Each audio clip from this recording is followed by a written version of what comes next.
City വികസന നായകൻ മോൻസ് ജോസഫിന്റെ പ്രയത്നഫലം. സ്ഥലം അനുവദിപ്പിക്കാനും ഫണ്ട് അനുവദിക്കാനും കഠിന പ്രയത്നം ചെയ്തത് മോൻസ്.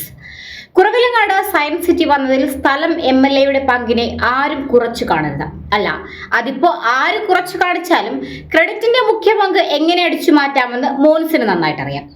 തന്റെ മണ്ഡലത്തിൽ ആരെന്ത് വികസനം കൊണ്ടുവന്നാലും അത് തന്റെ പേരിലാക്കുന്ന കാര്യത്തിൽ ഒരു വീഴ്ചയും മോൻസിന്റെ ഭാഗത്ത് നിന്നുണ്ടാക്കില്ല. ഓടുന്ന പട്ടിക്ക് ഒരു മുഴം മുൻപേ എന്നാണ് മോൻസിന്റെ രീതി. MP വഴിയോ മന്ത്രി വഴിയോ എന്ത് വികസന പ്രവർത്തനങ്ങൾ നടന്നാലും അതെല്ലാം ആദ്യം തന്നെ പത്രവാർത്തയും കൊടുത്ത് ഫ്ലെക്സും വെച്ച് തന്റെ പേരിലാക്കുന്നതാണ് മോൻസിന്റെ രീതി.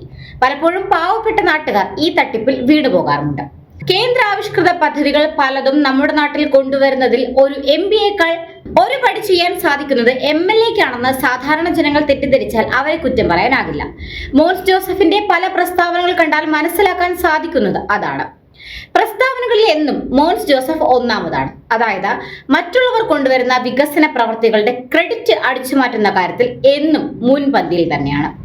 കടുത്തുരുത്തി മണ്ഡലത്തിൽ റെയിൽവേ മേൽപ്പാലം വന്നപ്പോൾ അത് തന്റെ കഴിവാണെന്ന് അവകാശപ്പെട്ട MLA ഇപ്പോൾ സയൻസ് സിറ്റിയുടെ കാര്യത്തിലും അതേ നിലപാട് തന്നെയാണ് സ്വീകരിക്കുന്നത്. കടുത്തുരുത്തി മണ്ഡലത്തിൽ സയൻസ് സിറ്റി വന്നതിൽ സ്ഥലം MLA മോൻസ് ജോസഫിന്റെ പങ്ക് എന്താണ്? സയൻസ് സിറ്റി കുറവിലങ്ങാട് കൊണ്ടുവരുന്നതിൽ മോൻസ് ജോസഫ് എന്തുമാത്രം കഷ്ടപ്പാടുകൾ അനുഭവിച്ചു? ഇതൊക്കെയാണ് ഇപ്പോൾ മധ്യ കേരളത്തെ കുറിച്ചുള്ള സോഷ്യൽ മീഡിയയിലെ ചർച്ചകൾ. നമുക്ക് അതിന്റെ വിശദാംശങ്ങളിലേക്ക് ഒന്ന് കണ്ണോടിക്കാം. സയൻസ് സിറ്റിയുടെ നിർമ്മാണോദ്ഘാടനം നടക്കുന്നത് വരെ ഇത് എന്ത് സംഭവമാണെന്നതിനെ കുറിച്ച് യാതൊരു വിധമായ അറിവും സ്ഥലം MLA ആയ മോൻസ് ജോസഫിന് ഉണ്ടായിരുന്നില്ല. അതിനാൽ തന്നെ നിർമ്മാണ ഉദ്ഘാടനത്തിന്റെ സമയത്ത് എല്ലാ കാര്യങ്ങളും പുറകിൽ നിന്ന് വീക്ഷിക്കുക മാത്രമാണ് MLA അദ്ദേഹം ചെയ്തത്. എന്നാൽ അതിന്റെ പണികൾ പുരോഗമിക്കും തോറും MLAയുടെ പ്രസ്താവനകളും ദിനം പ്രതി കൂടി വരാൻ തുടങ്ങി. ഇപ്പോൾ സയൻസ് സിറ്റിയുടെ ഒന്നാം ഘട്ട പണി പൂർത്തിയായി. അതിന്റെ ഉദ്ഘാടനം അടുത്തപ്പോൾ എല്ലാം എന്റെ കഴിവാണ് എന്ന് ദിനം പ്രതി പത്രപ്രസ്താവനയുമായി രംഗത്ത് വന്നിരിക്കുകയാണ് MLA. എന്നാൽ MLAയുടെ ഈ നിലപാടിനെതിരെ ശക്തമായ നിലപാടുകളുമായി പൊതുജനങ്ങൾ രംഗത്തു വരുന്ന കാഴ്ചയാണ് ഈ അടുത്ത ദിവസങ്ങളിൽ കാണാൻ സാധിക്കുന്നത്. MLAയുടെ നിലപാടുകളെ പൊളിച്ചെടുക്കുന്ന രീതിയിലുള്ള വീഡിയോകളും വിവരണങ്ങളുമാണ് ഇപ്പോൾ സോഷ്യൽ മീഡിയയിൽ തരംഗമായി മാറിയിരിക്കുന്നത്. അതിൽ പ്രധാനപ്പെട്ടത് നിർമ്മാണോദ്ഘാടനം നടന്ന സമയത്ത് AK ആന്റണിയും ഉമ്മൻചാണ്ടിയും നടത്തിയ പ്രസംഗങ്ങളുടെ വീഡിയോകളാണ്. ഇവരൊക്കെ പറയുന്നത് വികസന പ്രവർത്തനങ്ങൾ കേരളത്തിൽ നടപ്പിലാക്കുന്നതിൽ ജോസ് കെ മാണിയാണ് ഒന്നാമനെന്നാണ്. വെറും ഒന്നാമൻ മാത്രമല്ല, ഒന്നാം റാങ്കുകാരനാണെന്നാണ് അവർ പറഞ്ഞത്.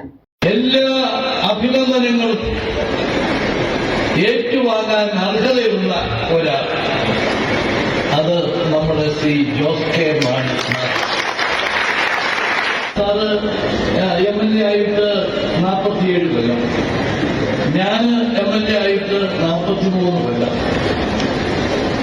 അപ്പൊ നമ്മൾ രണ്ടുപേരെ കൊണ്ടും സാധിക്കാത്ത കാര്യം ശ്രീ ജോസ് കെ മാണി ഇന്ന് നേടിയിരിക്കും. അപ്പോൾ ഞങ്ങളൊക്കെ വികസന രംഗത്ത് തേർഡ് ക്ലാസ്സിൽ കഷ്ടിച്ച് പാസ്സാകുമ്പോൾ ജോസ് കെ മാണി റാങ്കോടുകൂടിയാണ് പാസ്സാകുന്നത് എന്ന് ഞാനവിടെ പറയും. ഇപ്പം ഈ സയൻസ് സിറ്റി വന്നപ്പോൾ എനിക്ക് യാതൊരു സംശയവുമില്ല, ശ്രീ ജോസ് കെ മാണിക്ക് ഇനിയും ജനങ്ങൾ റാങ്ക് കൊടുക്കും എന്നൊന്നും യാതൊരു സംശയവുമില്ല.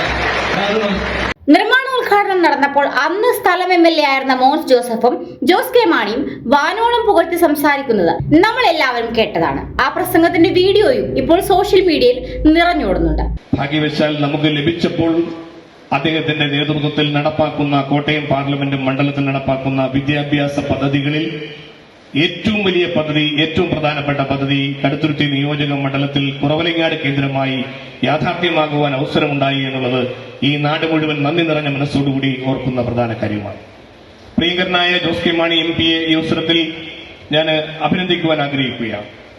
എന്നാൽ ഇപ്പോൾ MLA പറയുന്നത് സയൻസ് സിറ്റി വന്നതിന്റെ ക്രെഡിറ്റ് ജോസ് കെ മാണിക്കല്ല, മറിച്ച് അത് അന്ന് കേന്ദ്രമന്ത്രിയായിരുന്ന AK ആന്റണിയുടെയും കേരള മുഖ്യമന്ത്രിയായിരുന്ന ഉമ്മൻചാണ്ടിയുടെയും കഴിവുകൊണ്ട് വന്നതാണെന്നാണ്. ദീർഘകാലം കേന്ദ്രത്തിൽ ക്യാബിനറ്റ് മന്ത്രിയായി ഉയർന്ന പദവിയിൽ ഇരുന്നിട്ടും അധികാരത്തിന്റെ സുഖസുഷുപ്തിയിൽ മയങ്ങി കാലം കഴിച്ചതല്ലാതെ കേരളത്തിനു വേണ്ടി ഒരു ചുക്കും ചെയ്യാത്ത AK ആന്റണിയാണിപ്പോൾ മോൻസ് ജോസഫ് വികസനത്തിന്റെ അപ്പസ്തോലനായി ഉയർത്തി കാണിക്കുന്നതെന്നതാണ് ഏറെ പരിതാപകരം.